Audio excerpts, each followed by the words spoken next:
Axis fund house. क्या आप जानते हैं कि एक्सिस फंड हाउस का टोटल एयूएम कितना है?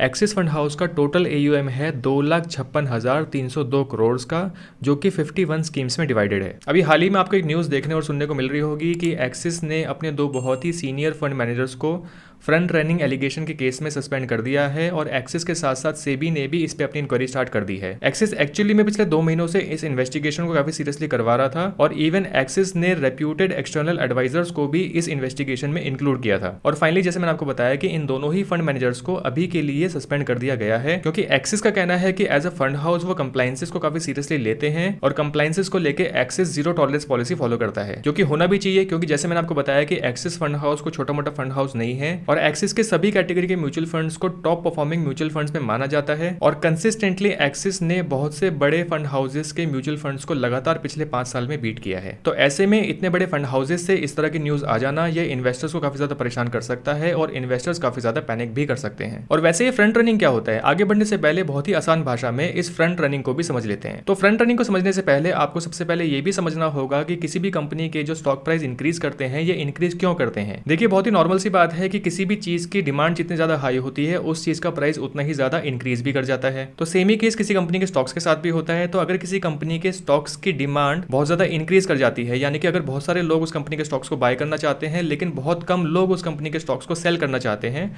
तो ऐसे में उस कंपनी के स्टॉक्स की कीमत बढ़ जाती है। सेम इसी तरीके से अगर किसी कंपनी के स्टॉक्स को लोग सेल ज्यादा कर रहे हैं लेकिन उसके बायर्स बहुत कम है, तो ऐसे में स्टॉक्स की कीमत जो है वो कम हो जाती है। और जैसे कि हम जानते हैं कि जब भी आप किसी म्यूचुअल फंड में अपना पैसा इन्वेस्ट करते हैं, जब भी आप किसी म्यूचुअल फंड को बाय करते हैं, तो ये जो म्यूचुअल फंड का फंड हाउस होता है ये इन्वेस्टर्स के पैसे को, यानी कि आपके इसी पैसों को कंपनी के स्टॉक्स में इन्वेस्ट करता है, यानी कि उन कंपनीज के स्टॉक्स को काफी बड़े अमाउंट में बाय करता है। तो किसी भी फंड हाउस का ये जो स्टॉक्स का बाइंग प्रोसेस होता है ये एक नॉन पब्लिक प्रोसेस होता है, यानी कि जनरल पब्लिक को इसके बारे में कुछ भी नहीं बताया जाता, क्योंकि बहुत ऑब्वियस सी बात है कि जब भी कोई फंड हाउस एक बहुत बड़े अमाउंट से किसी कंपनी के स्टॉक्स में इन्वेस्ट करेगा या उस कंपनी के स्टॉक्स को बाय करेगा तो उस कंपनी के स्टॉक्स की कीमत भी इंक्रीज करेगी। देखिए कोई भी फंड हाउस जब किसी भी कंपनी के स्टॉक्स को बाय करता है तो वो आपकी मेरी तरह कुछ हजार रुपए से या कुछ लाख रुपए से उस कंपनी के स्टॉक्स को बाय नहीं करता।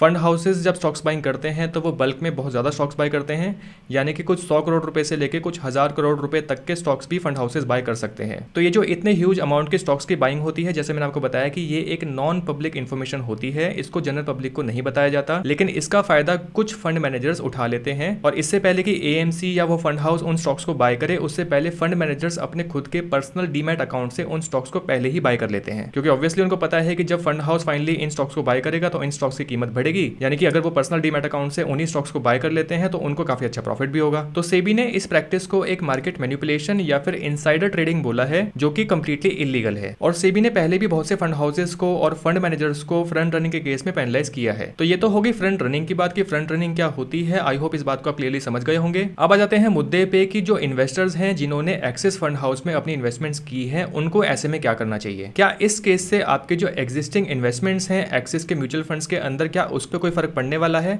इसको भी डिटेल में जान लेते हैं। तो ये जो दो फंड मैनेजर्स हैं जिनके ऊपर ये एलिगेशन लगाया गया है और जिनको एक्सिस ने सस्पेंड किया है, इनके नाम है वीरेश जोशी और दीपक अग्रवाल। और इन दोनों ही फंड मैनेजर्स के अंदर कौन कौन से म्यूचुअल फंड्स या कौन कौन से ईटीएफ्स आते हैं वो भी देख लेते हैं। तो जैसे कि आप मेरी स्क्रीन पे देख सकते हैं, मैंने यहाँ पे टोटल 7 फंड्स लिए हुए हैं और यही वो 7 फंड्स हैं जो कि एक्चुअली में इन दोनों ही फंड मैनेजर्स के अंडर में आते थे। इनमें से सबसे पहले आ जाता है axis arbitrage fund, axis banking ETF, axis consumption ETF, axis Nifty ETF, axis quant fund, axis technology ETF और एक्सिस वैल्यू फंड। और इन्हीं फंड्स के आगे मैंने आपके रेफरेंस के लिए इन फंड्स का एयूएम भी लिखा हुआ है। तो जो हाईएस्ट एयूएम है वो है 5,785 करोड़ का और जो लोएस्ट एयूएम है वो है 11.68 करोड़ का। इसके आगे जो अगला कॉलम आ जाता है वो आ जाता है फंड मैनेजर्स का, यानी कि अभी तक इन फंड्स को कौन से फंड मैनेजर्स मैनेज कर रहे थे और उनके रिप्लेसमेंट में कौन से न्यू फंड मैनेजर्स अभी आए हैं। और जैसे कि आप सबसे पहले वाले फंड में देख सकते हैं, यहाँ पर टोटल 3 फंड मैनेजर थे, जिनमें सबसे पहले आते हैं सचिन जैन, फिर आते हैं वीरेश जोशी, फिर उसके बाद आते हैं देवेंग शाह। जिसमें से जो ये रेड मार्क है, जैसे कि मैंने बताया कि वीरेश जोशी को एक्चुअली में सस्पेंड कर दिया गया है और उनकी जगह पे जो नए फंड मैनेजर आए हैं वो आए हैं आशीष नायक। तो अगेन यहाँ पर 3 ही फंड मैनेजर हैं, सचिन जैन, आशीष नायक और देवेंग शाह। सेम इसी तरीके से जो बाकी के 6 फंड्स हैं, इनमें से अगर हम एक्सिस कंजम्पशन फंड को देखेंगे तो यहाँ पर एक्चुअली में वीरेश जोशी और दीपक अग्रवाल दोनों ही वो फंड मैनेजर थे